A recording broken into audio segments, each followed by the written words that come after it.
Hello everybody, it's Garret. Today we're talking about some huge changes coming to Apex, some huge changes that will affect the future, and some huge changes in general. So as a lot of you know, tap strafe got removed, and it was actually recently addressed within the patch notes and why they did it, and also how they are influenced to create nerfs from here on. I'm not going to talk about the tap strafe part because you've all heard about it, but here's one part which is really important. You need to listen to this. On the topic of nerfing aim assist, he says, when top level controller players say it will be alright with nerfing aim assist, we definitely take note. Players should not feel forced to use a specific input type to stay competitive. He also said you should subscribe and like to Garret. That's a bit weird, but okay. Now, apart from you going to comment about nerfing aim assist, there's one thing which is really important. Listening to pro players. I can't remember when this was done. I can't remember when this was publicly talked about, listening to pro players. Now, I know pro players cry a lot and talk about nerfing dumb stuff, but I think listening to them when they talk as a majority could be very useful for the game.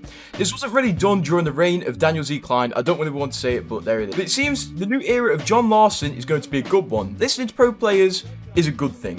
These people play the game and they kind of are the voice for the game in general. Positive pro players equals positive news on the game. Positive news on the game equals new players equals more money. More money equals more events, and why, we may even get 2 events a season. How lucky would we be? Also, on top of this, pros recently started complaining about slowdown when you get shot. If you weren't aware, your character slows down when bullets are impacting you. And Jippys actually comes and explains why it's in the game, what it does in the game, and how it's probably here to stay because it's one of the core things. But it is nice to have a voice of reason and explanation for why we have these features. Although at the start of this season with the Seer nerf, it really disheartened people because it took almost 3 weeks to fully nerf Seer. At the time, he was dominating games. He had a high win rate, a high pick rate. It was very annoying and the community kind of hated him.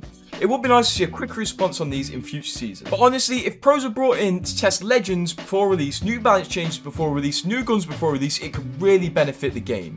This could help the game and stop these slumps of annoyance at the start of the season. What do you guys think of this? I really want to hear your opinion, so comment it down below and I will be replying within the first few hours. Also, make sure to like the video and subscribe because tomorrow, the new update is coming out. I'll be able to debut my new skins and potentially the new map. So please stay subscribed because it's going to be a crazy day tomorrow. See you tomorrow, folks. Big day.